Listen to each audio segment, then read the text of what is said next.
জি, আপনারা তো নিশ্চয়ই জানেন যে গতকালকে গণহত্যার অভিযোগে আন্তর্জাতিক অপরাধ ট্রাইব্যুনালে একটি অভিযোগ দায়ের করা হয়েছে এবং গতকালকেই সেই অভিযোগটি একটি মামলা হিসাবে রেজিস্টারভুক্ত হয়েছে, যেটাকে বলে কমপ্লেন রেজিস্টার নাম্বার, যেটা নাম্বার পড়েছে 127 তারিখ 14/8/2024। এই মামলাটি রেকর্ডের পরে তদন্ত সংস্থা একজন তদন্তকারী কর্মকর্তা নিয়োগ করেছেন।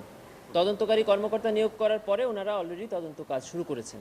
আমি ওনাদের সাথে কথা বলেছি। তদন্ত কার্যক্রম শুরুর প্রাথমিক কাজ হিসেবে ওনারা ঘটনার কালীন সময়ের যত পত্রিকা আছে সেগুলো সংগ্রহ করেছেন এবং পত্রিকাগুলো পর্যালোচনা করছেন বলে আমাদেরকে জানিয়েছেন। এই হলো তদন্ত শুরু হওয়ার পরে 10 জন আসামি করেছি আমরা। তাতে প্রথম হয়েছে সাবেক প্রধানমন্ত্রী শেখ হাসিনা, দ্বিতীয় আছে সাবেক সেতুমন্ত্রী উবায়দুল কাদের, সাবেক স্বরাষ্ট্রমন্ত্রী আসাদুজ্জামান খান কামাল, আছে সাবেক আইসিটি প্রতিমন্ত্রী পলক, আছে সাবেক তথ্য প্রতিমন্ত্রী আরাফাত এবং পুলিশের সাবেক আইজিপি এবং সাবেক ডিএমপি কমিশনার, সাবেক ডিবি প্রধান এবং সংগঠন হিসাবে বাংলাদেশ আওয়ামী লীগ, যুবলীগ এবং ছাত্রলীগ সহ আওয়ামী লীগের যত অঙ্গ সংগঠন, এদেরকেই আসামি করা হয়েছে। তদন্তকারী কর্মকর্তা নিয়োগ হয়েছে।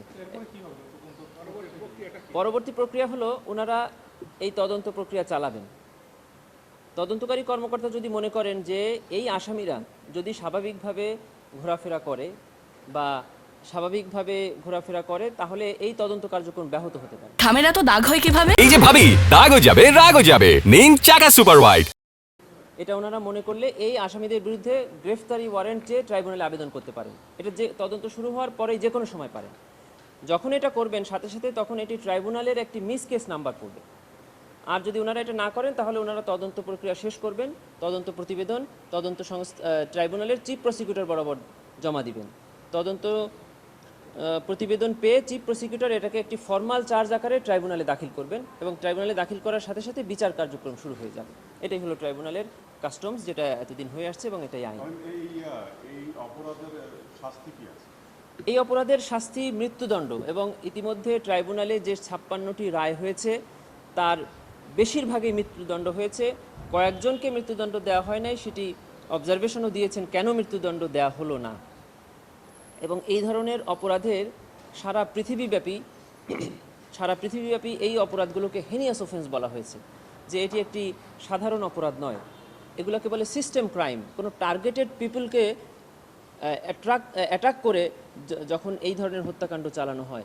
দেখেন কালকে যে এই দিনগুলোতে যারা নিহত হয়েছেন তাদের সাথে কিন্তু এই পুলিশ সদস্য বা আওয়ামী লীগের অন্য কোনো শত্রুতা নাই। শত্রুতা একটাই, যে তারা বৈষম্য বিরোধী ছাত্র আন্দোলনের সাথে জড়িত। এই বৈষম্য বিরোধী ছাত্র আন্দোলনের একজন কর্মী বা সমর্থক হওয়ার কারণেই তাদেরকে অ্যাটাক করা হয়েছে। এই কারণেই আমরা বলছি এটা টার্গেটেড পিপলকে যখন হত্যা করা হয় বা টার্গেট করা হয় তখনই এটাকে গণহত্যা হিসাবেই, জেনোসাইড হিসাবে এর বিচার হবে। আমি আমার যে দরখাস্ত জমা দিয়েছি ট্রাইব্যুনাল তদন্ত সংস্থায়, সেখানে আমি বেশ কিছু পত্রিকার কাটিং দিয়েছি।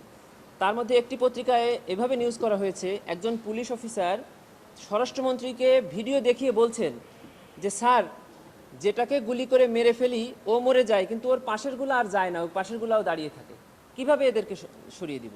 আরেকটি পত্রিকা দিয়েছি, অসংখ্য পত্রিকা দিয়েছি একটি নিউজের, সেটি হলো তৎকালীন সেতুমন্ত্রী ডাইরেক্ট সাংবাদিকদের আপনাদেরকে বলছেন যে শুট অ্যাট ফার্স্ট সাইট হবে, মানে দেখা মাত্র গুলি হবে। এই যে ইনস্টিগেটিং বক্তব্য, এই বক্তব্যের পরেই তো সারা বাংলাদেশের ছাত্রলীগ এবং পুলিশের এই গুলিগুলো শুরু হয়েছে এবং অসংখ্য মানুষ মারা গিয়েছে। এবং সারা পৃথিবীতে যে কমান্ড রেসপন্সিবিলিটি বলে আন্তর্জাতিক অপরাধ ট্রাইব্যুনাল আইনের সেকশন 4 সাবসেকশন 2, ওখানে বলে দেওয়া আছে যে কোনো সুপিরিয়র অফিসার যদি এই ধরনের কোনো বক্তব্য প্রদান করে, কোনো কার্যক্রম করে, ইভেন যদি এই ধরনের অফিসার যদি দেখে যে এই ধরনের ম্যাসাকার হচ্ছে এবং সে যদি না থামায়, তাও এটাকে জেনোসাইড হিসেবে গ্রহণ করা হবে। এটাই আমাদের দেশে প্রচলিত আইন। আমাদের আন্তর্জাতিক আইনে যাওয়ার দরকার নেই। তবে আমাদের অনুরোধ হলো যে ইতিপূর্বে ট্রাইব্যুনালে যে বিচার হয়েছে সেগুলো আন্তর্জাতিকভাবে প্রশ্নবিদ্ধ হয়েছে। আমার দাবি থাকবে আপনাদের মাধ্যমে যে এই বিচার, এই তদন্ত যেন অ্যাবসোলুটলি বিয়ন্ড কোশ্চেন হয়, যেন আন্তর্জাতিক বা জাতিসংঘের কোনো সংস্থা দ্বারা নিয়ন্ত্রিত হয়, ইভেন ট্রাইব্যুনালেও আন্তর্জাতিক সংস্থা দ্বারা এটাকে গাইড করা হয়, যেন সকল প্রশ্নের ঊর্ধ্বে গিয়ে একটা ন্যায় বিচার হয়। এটাই আপনাদের মাধ্যমে আমার দাবি। কোনো আইনের পরিবর্তন দরকার নাই। আন্তর্জাতিক অপরাধ ট্রাইব্যুনাল আইন 1973, যেটি পরবর্তীতে 3বার অ্যামেন্ডমেন্ট করা হয়েছে, এই অ্যামেন্ডমেন্টের মাধ্যমেই সাবেক যে রাষ্ট্র বা সরকার ছিল তারা এটাকে অ্যামেন্ড করে একদম পরিপূর্ণ করে দিয়ে গেছেন। আমাদের আর কোনো আইনের সহায়তা নেওয়ার দরকার নেই, এই আইনই যথেষ্ট আমাদের জন্য। সংস্থা যে পরিমাণ কর্মকর্তা এখন আছে, হ্যাঁ, ওদের কি নতুন করে কর্মকর্তা নেওয়ার কোনো আবেদন থাকবে? না, আমি তদন্ত সংস্থার কর্মকর্তার পরিবর্তনের কোনো আবেদন আমি করিনি। আমি তদন্ত সংস্থায় এখন যারা কর্মরত আছেন তাদের বরাবরই দাখিল করেছি এবং তারাই তো অলরেডি এই কার্যক্রম শুরু করে দিয়েছেন। অতএব ওই বিষয়ে আমি কথা বলতে চাচ্ছি। ওনারা জানিয়েছেন যে যেহেতু এই ঘটনাটা সারা দেশব্যাপী এবং একটা বড় ধরনের ম্যাসাকার এবং সারা দেশেই ওনাদের তদন্ত করতে হবে, এই জন্য কিছুটা সময় লাগবে। তবে ওনারা বলেছেন যে ওনারা টাইম টু টাইম এটার আপডেট জানাবেন জাতিকে, যে কতটুকু তদন্ত হয়েছে এবং তদন্ত কোন পর্যায়ে আছে।